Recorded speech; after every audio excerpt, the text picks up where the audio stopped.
Feliz y bendecido día, aprendiendo un curso de milagros.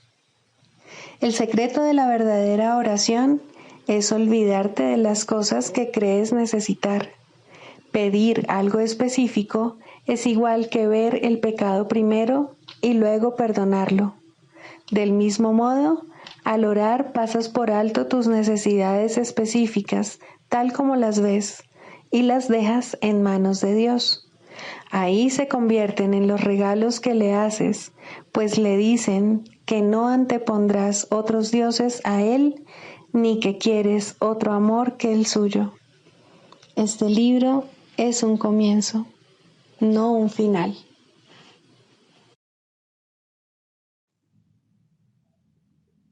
Del prefacio, que postula, párrafo 4. Una vez que alguien queda atrapado en el mundo de la percepción, queda atrapado en un sueño. No puede escapar sin ayuda, porque todo lo que sus sentidos le muestran da fe de la realidad del sueño. Dios nos ha dado la respuesta, el único medio de escape, el verdadero ayudante. La función de su voz, su Espíritu Santo, es mediar entre los dos mundos. El Espíritu Santo puede hacer eso porque, si bien por una parte conoce la verdad, reconoce también nuestras ilusiones, aunque no cree en ellas. El objetivo del Espíritu Santo es ayudarnos a escapar del mundo de los sueños, enseñándonos cómo cambiar nuestra manera de pensar y cómo corregir nuestros errores.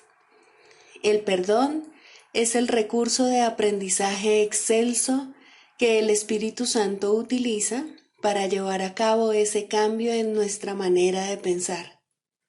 El curso, no obstante, ofrece su propia definición de lo que en realidad es el perdón, así como también de lo que es el mundo.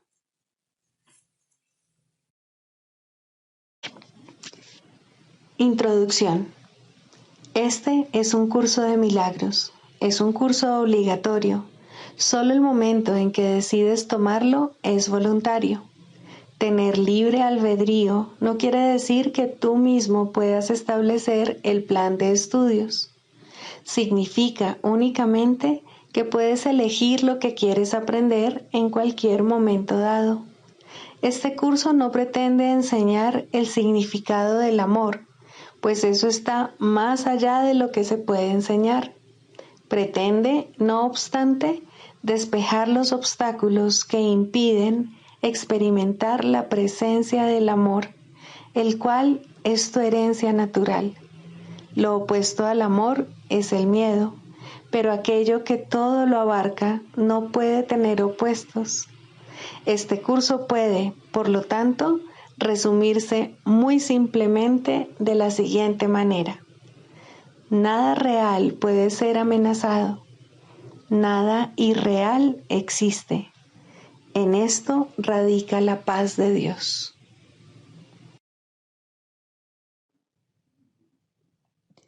Capítulo 1. El significado de los milagros.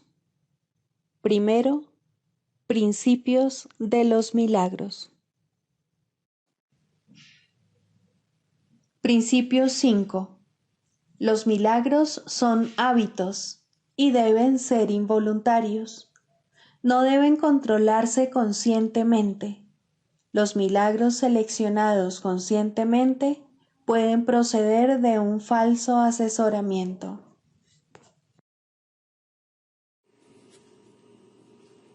Capítulo 25. La justicia de Dios.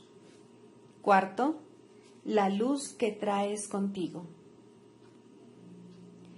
Las mentes que están unidas y que reconocen que lo están, no pueden sentir culpabilidad, pues no pueden atacar y se regocijan de que así sea, al ver que su seguridad reside en ese hecho feliz.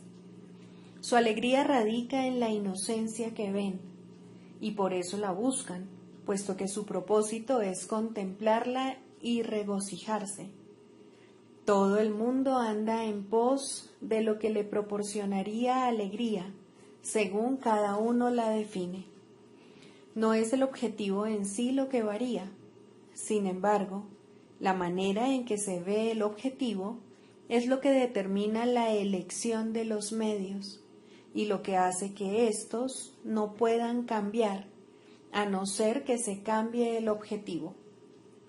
Si éste cambia, se escogen otros medios, ya que lo que ha de proporcionar felicidad se define de otra manera y se busca de forma distinta. Podría afirmarse, por lo tanto, que la ley básica de la percepción es: te regocijarás con lo que veas, pues lo ves para regocijarte.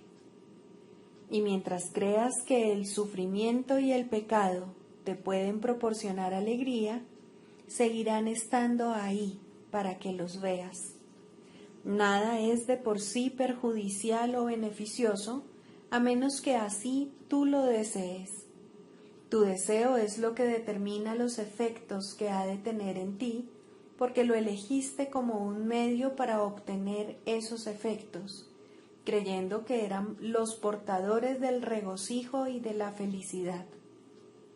Esta ley rige incluso en el cielo.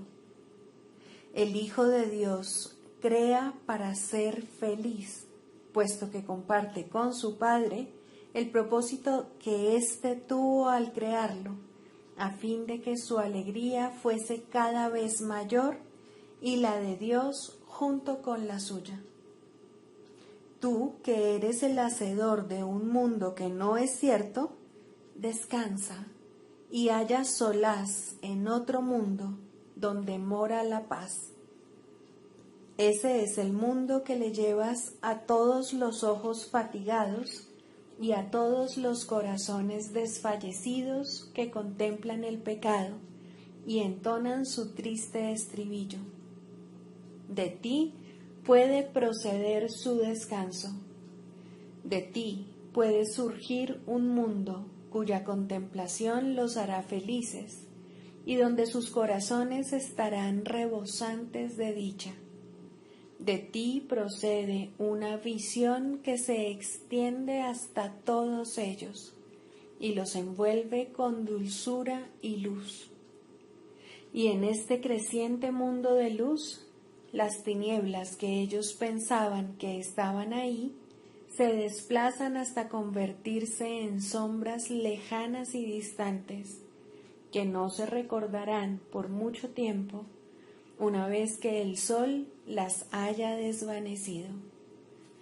Y todos sus pensamientos malvados y todas sus esperanzas pecaminosas, sus sueños de culpabilidad y venganza despiadada, y todo deseo de herir, matar y morir, desaparecerán ante el sol que tú traes contigo. ¿No desearías hacer esto por el amor de Dios y por ti? Piensa en lo que ello representaría para ti, pues los pensamientos malvados que ahora te atormentan te parecerán cada vez más remotos y alejados de ti. Y esto es así, porque el sol que mora en ti ha despuntado para desvanecerlos con su luz. Persisten por un corto tiempo en formas enrevesadas, demasiado distantes como para que se puedan reconocer, y luego desaparecen para siempre. Y en la luz del sol te alzarás sereno, lleno de inocencia y sin temor alguno, y desde ti el descanso que encontraste se extenderá para que tu paz jamás pueda abandonarte y dejarte desamparado. Aquellos que ofrecen paz a todo el mundo han encontrado un hogar en el cielo que el mundo no puede destruir, pues es lo suficientemente grande como para contener al mundo entero dentro de su paz. En ti reside el cielo en su totalidad. A cada hoja seca que cae se le confiere vida en ti. Cada pájaro que jamás cantó, cantará de nuevo en ti, y cada flor que jamás floreció, ha conservado su perfume y hermosura para ti. ¿Qué objetivo puede suplantar a la voluntad de Dios y a la de su Hijo de que el cielo le sea restituido a aquel para quien fue creado como su único hogar? No ha habido nada, ni antes ni después. No ha habido ningún otro lugar, ningún otro estado, ni ningún otro tiempo. Nada que esté más allá o más acá. Nada más, en ninguna forma. Esto se lo puedes brindar al mundo entero y a todos los pensamientos erróneos que se adentraron en él y permanecieron allí por un tiempo. ¿De qué mejor manera se podrían llevar tus propios errores ante la verdad que estando dispuestos a llevar la luz del cielo contigo, según te diriges más allá del mundo de las tinieblas hacia la luz?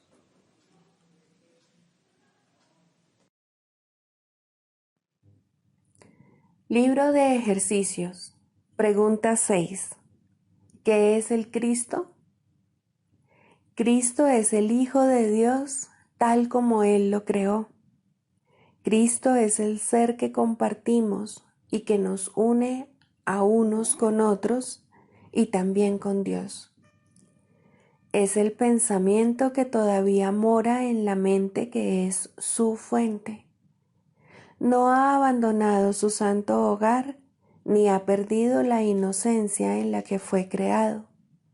Mora inmutable para siempre en la mente de Dios.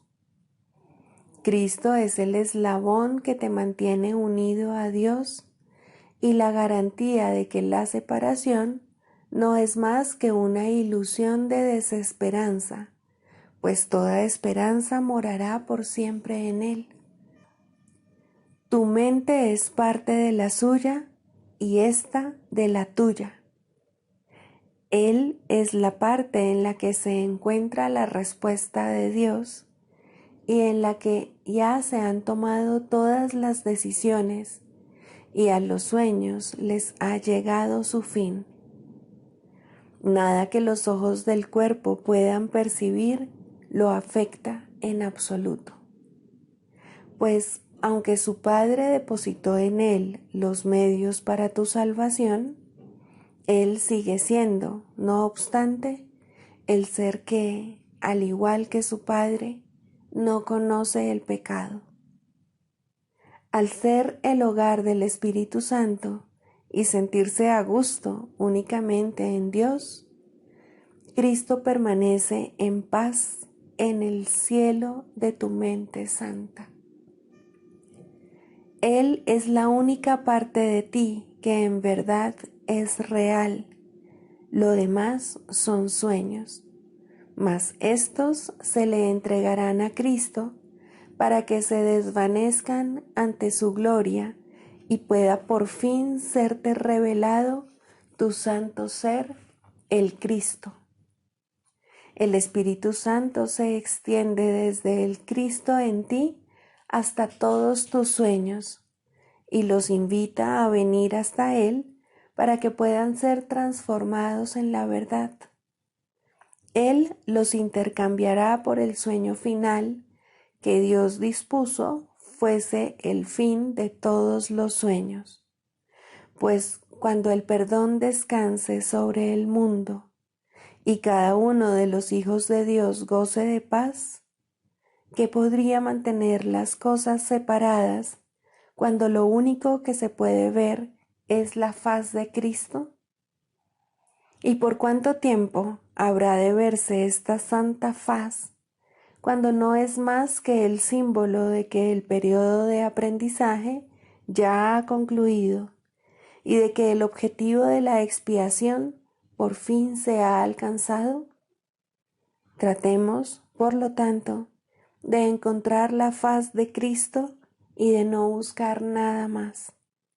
Al contemplar su gloria, sabremos que no tenemos necesidad de aprender nada, ni de percepción, ni de tiempo, ni de ninguna otra cosa excepto del Santo Ser, el Cristo que Dios creó como su Hijo. Lección 278. Si estoy aprisionado, mi Padre no es libre. Si acepto que estoy aprisionado dentro de un cuerpo, en un mundo en el que todo lo que aparentemente vive parece morir, entonces mi Padre está aprisionado al igual que yo.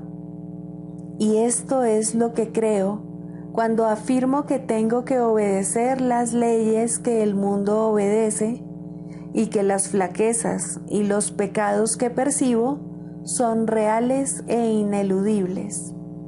Si de algún modo estoy aprisionado, ello significa que no conozco ni a mi Padre ni a mi ser, y significa asimismo que no formo parte de la realidad en absoluto, pues la verdad es libre y lo que está aprisionado no forma parte de la verdad.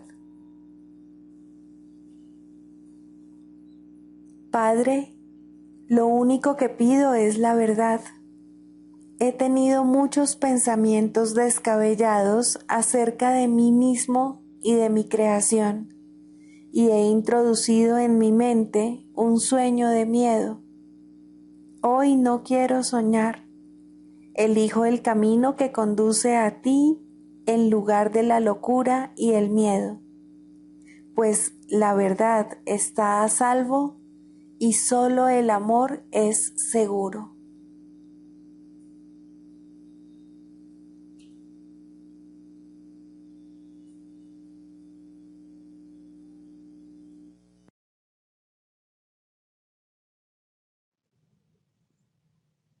Del Manual para el Maestro, pregunta 4. ¿Cuáles son las características de los maestros de Dios? 5. Júbilo. El júbilo es el resultado inevitable de la mansedumbre. La mansedumbre significa que el miedo es ahora imposible. ¿Qué podría entonces obstaculizar el júbilo? Las manos abiertas de la mansedumbre están siempre colmadas. Los mansos no experimentan dolor, no pueden sufrir. ¿Cómo no habrían de ser felices? Están seguros de que son amados y de que, por lo tanto, están a salvo. El júbilo va unido a la mansedumbre, tan inevitablemente como el pesar acompaña al ataque. Los maestros de Dios confían en Él y están seguros de que su Maestro va delante de ellos, asegurándose de que no les acontezca ningún daño. Disponen de sus dones y siguen su camino, porque la voz de Dios los dirige en todo. El júbilo es su himno de gratitud, y Cristo los contempla también con agradecimiento. La necesidad que Él tiene de ellos es tan grande como la que ellos tienen de Él. Qué gozo tan inmenso compartir el propósito de la salvación.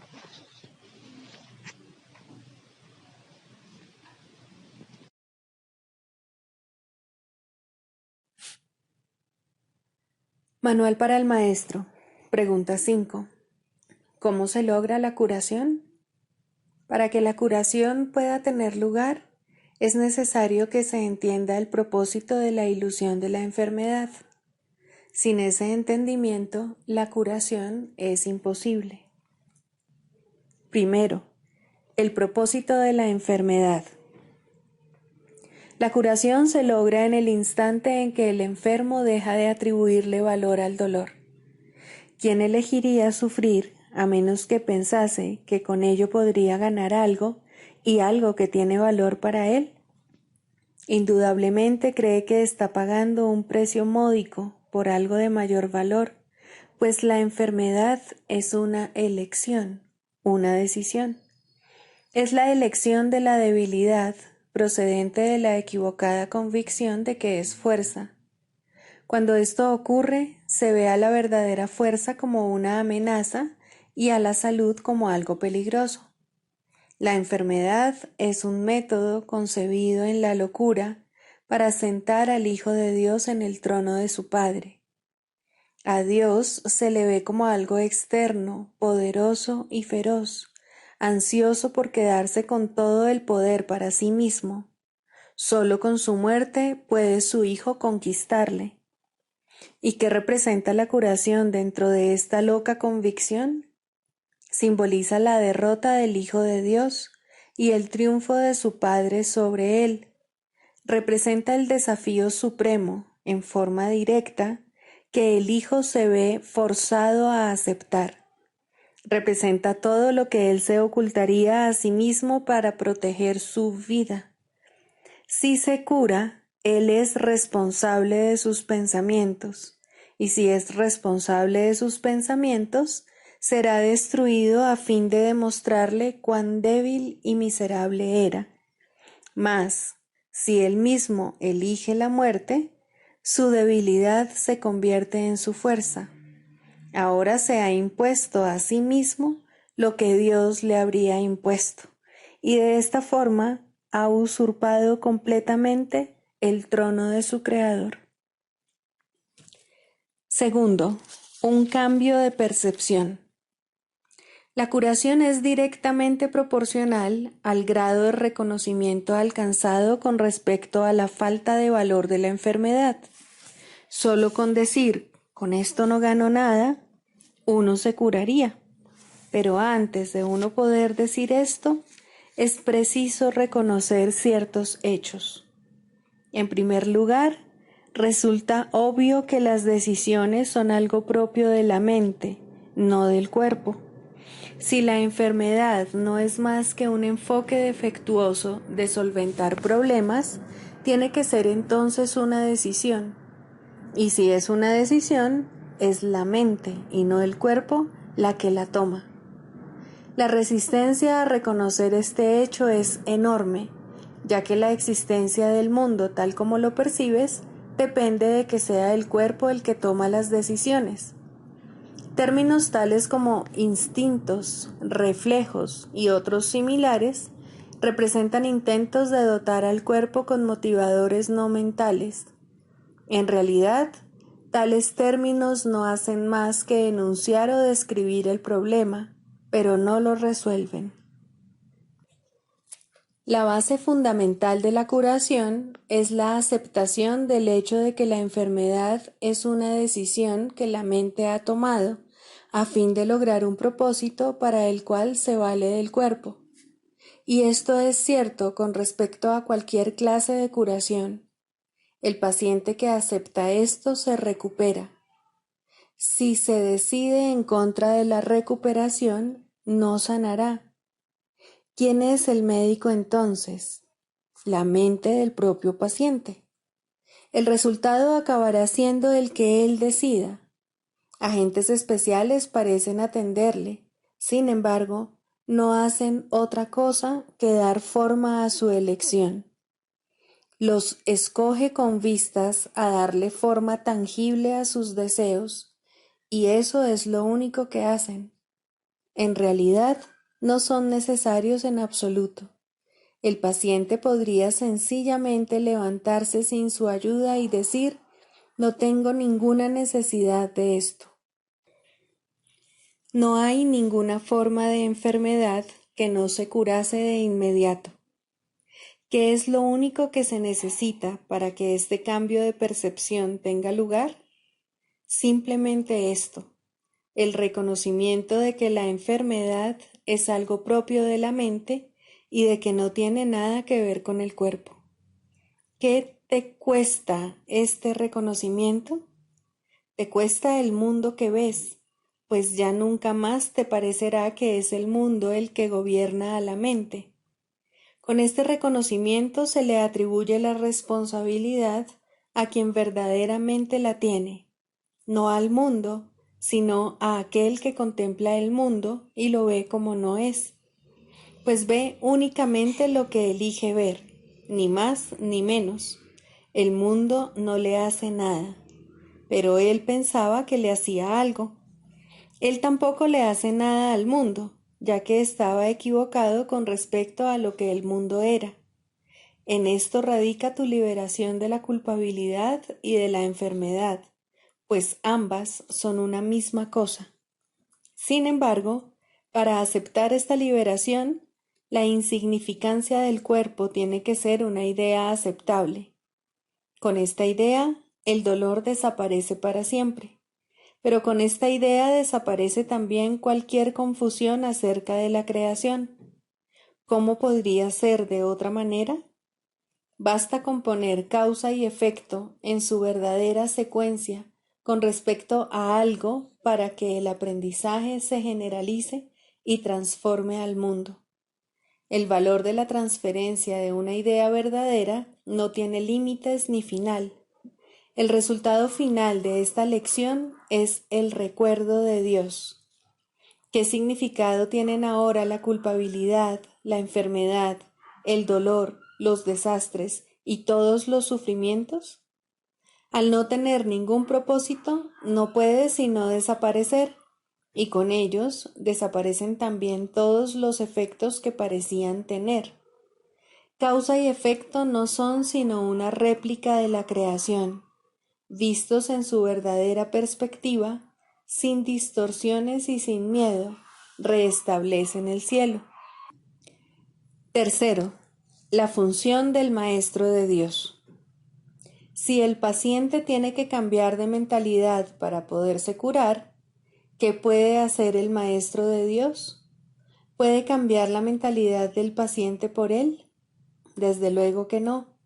Para aquellos que ya están dispuestos a cambiar de mentalidad, la función del Maestro de Dios no es otra que la de regocijarse con ellos, pues se han convertido en maestros de Dios junto con Él. Con aquellos que no entienden lo que es la curación, no obstante, tienen una función más específica. Estos pacientes se dan cuenta de que ellos mismos han elegido la enfermedad. Por el contrario, creen que la enfermedad los ha elegido a ellos. No tienen tampoco una mentalidad abierta al respecto. El cuerpo les dice lo que tienen que hacer y ellos obedecen. No tienen idea de cuán demente es ese concepto. Solo con que lo sospecharan, se curarían. Pero no sospechan nada. Para ellos, la separación es absolutamente real. Los maestros de Dios van a estos pacientes representando otra alternativa que dichos pacientes han olvidado. La simple presencia del Maestro de Dios les sirve de recordatorio. Sus pensamientos piden el derecho de cuestionar lo que el paciente ha aceptado como verdadero. En cuanto que mensajeros de Dios, los maestros de Dios son los símbolos de la salvación. Le piden al paciente que perdone al Hijo de Dios en su nombre. Representan la alternativa.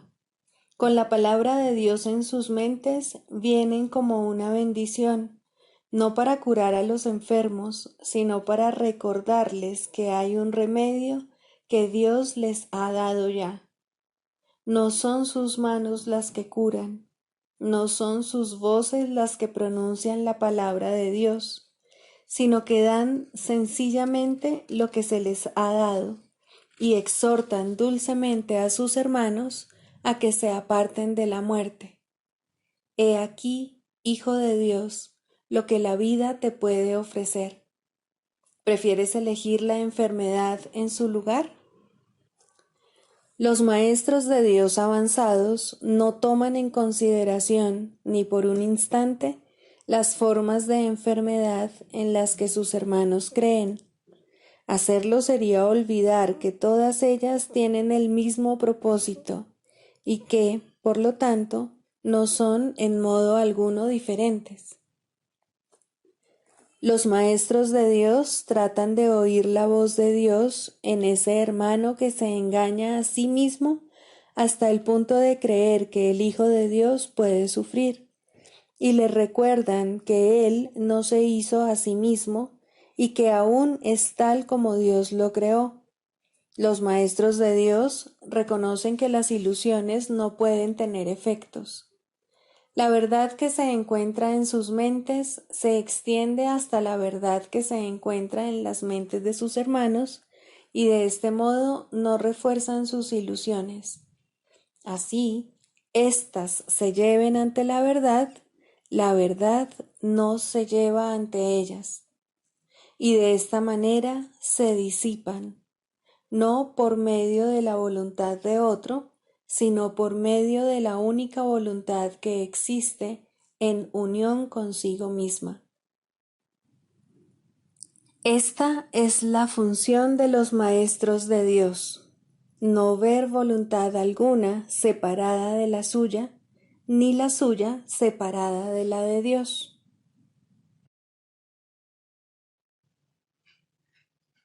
Clarificación de términos. El perdón, la faz de Cristo. El perdón es el medio que nos lleva a Dios y que nos permite alcanzarle, mas es algo ajeno a Él.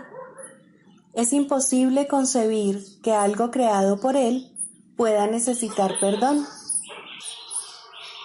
El perdón, entonces, es una ilusión, pero debido a su propósito, que es el del Espíritu Santo, hay algo en ella que hace que sea diferente.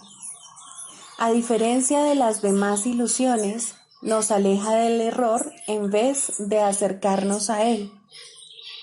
Al perdón podría considerársele una clase de ficción feliz, una manera en la que los que no saben pueden salvar la brecha entre su percepción y la verdad. No pueden pasar directamente de la percepción al conocimiento, porque no creen que esa sea su voluntad. Esto hace que Dios parezca ser un enemigo en lugar de lo que realmente es, y es precisamente esta percepción de mente la que hace que no estén dispuestos a simplemente ascender y retornar a Él en paz. Y de este modo necesitan una ilusión de ayuda, porque se encuentran desvalidos, un pensamiento de paz porque están en conflicto. Dios sabe lo que su Hijo necesita antes de que Él se lo pida. Dios no se ocupa en absoluto de la forma, pero al haber otorgado el contenido, su voluntad es que se comprenda, y eso basta. Las formas se adaptan a las necesidades, pero el contenido es inmutable, tan eterno como su creador. Antes de que el recuerdo de Dios pueda retornar, es necesario ver la faz de Cristo. La razón es obvia. Para ver la faz de Cristo se requiere percepción. El conocimiento no es algo que se pueda ver, pero la faz de Cristo es el gran símbolo del perdón, es la salvación, es el símbolo del mundo real. El que la ve deja de ver el mundo. Está tan cerca ya del umbral del cielo como es posible estar mientras aún esté afuera. Mas desde ahí, un paso más basta para entrar. Es el paso final, y ese se lo dejamos a Dios. El perdón es un símbolo también, pero en cuanto que símbolo exclusivo de la voluntad del Padre, no puede ser dividido. Y así, la unidad que refleja se convierte en su voluntad. Eso es lo único que aún está en el mundo en parte y que, al mismo tiempo, es el puente que conduce al cielo. La voluntad de Dios es lo único que existe. Lo único que podemos hacer es pasar de la nada al todo, del infierno al cielo. ¿Es esto una jornada? No, en verdad no lo es, pues la verdad no va a ninguna parte. Pero las ilusiones cambian según el lugar o la época. El paso final no es más que otro cambio. Por ser una percepción, es en parte irreal. Sin embargo, esa parte desaparecerá. Lo que entonces quedará será la paz eterna y la voluntad de Dios. Ahora ya no hay deseos, pues los deseos cambian. Incluso lo que una vez se deseó puede volverse indeseable. Esto es así porque el ego jamás puede estar en paz, pero la voluntad es constante por ser el don de Dios, y lo que Él da es siempre como Él mismo. Este es el propósito de la faz de Cristo. Es el regalo de Dios para la salvación de su Hijo. Contempla únicamente esto y habrás sido perdonado. Cuán hermoso se vuelve el mundo en ese instante en el que ves la verdad acerca de ti mismo reflejada en él. Ahora estás libre de pecado y contemplas tu impecabilidad. Ahora eres santo y así lo percibes. Y ahora la mente retorna a su Creador, la unión de Padre e Hijo, la unidad de unidades que se encuentra detrás de toda unión, aunque más allá de todas ellas. No se ve a Dios, sino que únicamente se le comprende. No se ataca a su Hijo, sino que se le reconoce.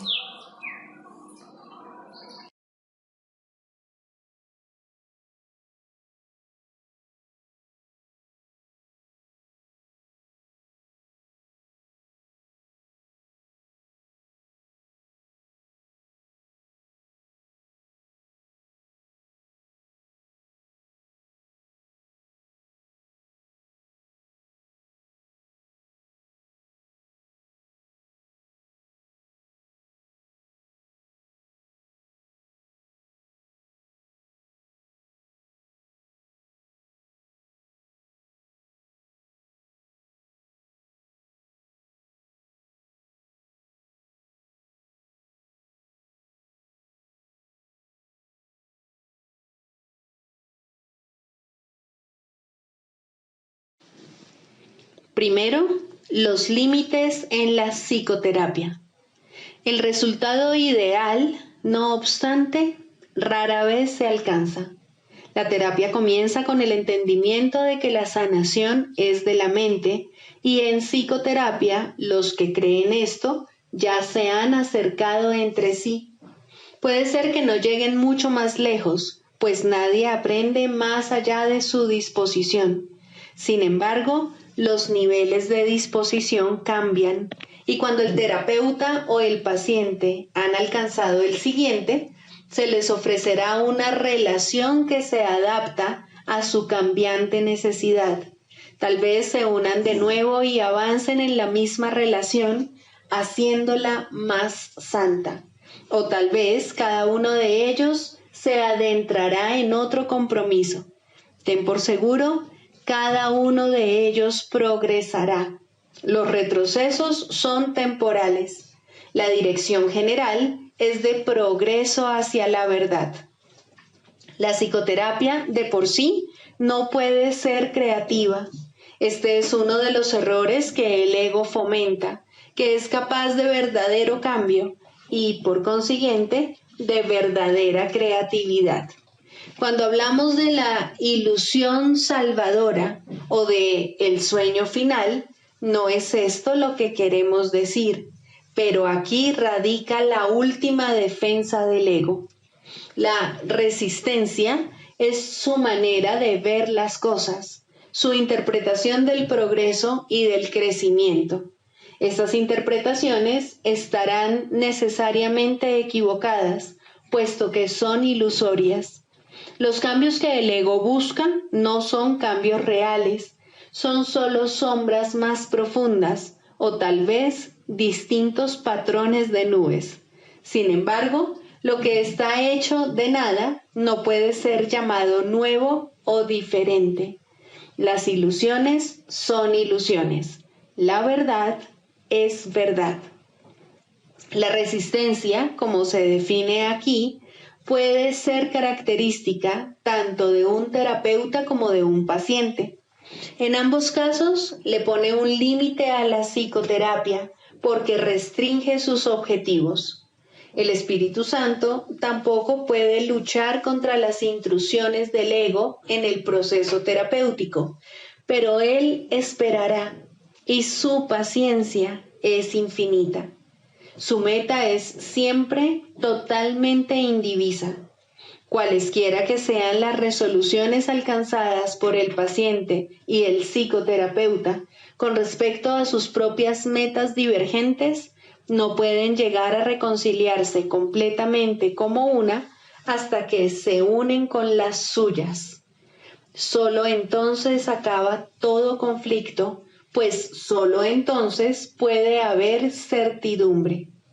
En forma ideal, la psicoterapia es una serie de encuentros santos en los que los hermanos se encuentran para bendecirse y recibir la paz de Dios. Y esto llegará a ocurrir algún día para todo paciente sobre la faz de la tierra, pues ¿quién, sino un paciente, podría haber llegado aquí? El terapeuta es solo un maestro de Dios un poco más especializado. Aprende mediante la enseñanza y cuanto más avanzado se encuentra, más enseña y más aprende. Pero cualquiera que sea la fase en la que se encuentra, hay pacientes que lo necesitan exactamente así. No pueden asimilar más de lo que él puede dar por el momento. Sin embargo, ambos finalmente hallarán la cordura. El canto de la oración. Cuarto, orar con otros. Hasta que, por lo menos, no comience el segundo nivel, uno no puede unirse a otros en oración, pues hasta ese punto, cada cual no puede sino pedir cosas diferentes. Mas, una vez que se ha cuestionado la necesidad de considerar a otro como un enemigo, y la razón para hacerlo se ha reconocido, aunque sea por un instante, resulta posible unirse a otros en oración. Los enemigos no comparten una misma meta. En esto se basa su enemistad. Sus deseos particulares son sus arsenales, sus fortalezas de odio. La clave para alcanzar un nivel aún más alto de oración radica en este sencillo pensamiento, en este cambio de mentalidad. Tú y yo caminamos juntos. Ahora es posible ser de ayuda en la oración y de esta manera tú mismo podrás subir un peldaño más. Con este paso se inicia el ascenso más rápido, pero todavía quedan muchas lecciones por aprender. El camino está libre y despejado y hay motivos para sentirse esperanzado. Aún así, es posible que al comienzo lo que piden, incluso aquellos que se unen en oración, no sea la meta a la que la oración debería realmente aspirar. Incluso pueden pedir cosas juntos y así dar lugar a la ilusión de que comparten una misma meta.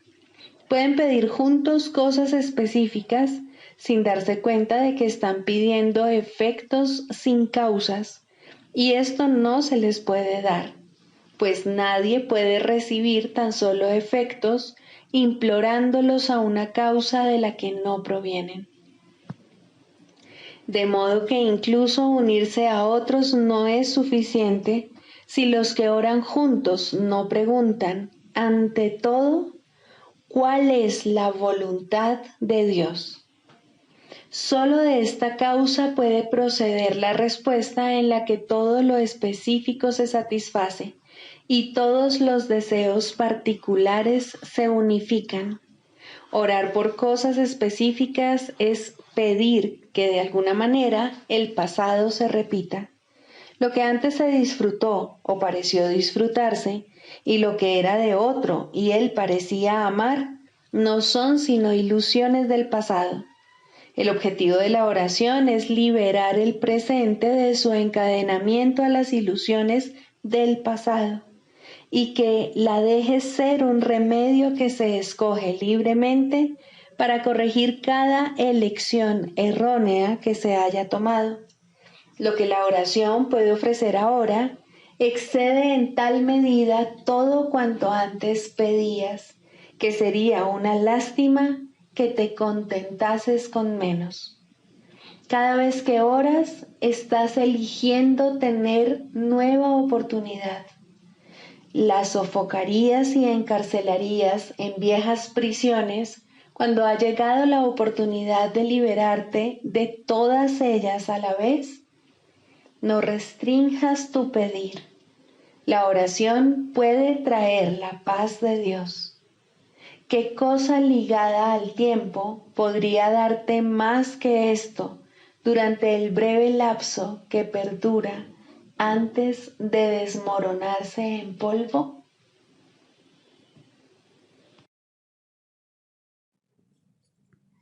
Sigamos a Jesús haciendo del perdón algo tan natural como respirar y algo tan vital como el aire. Amén.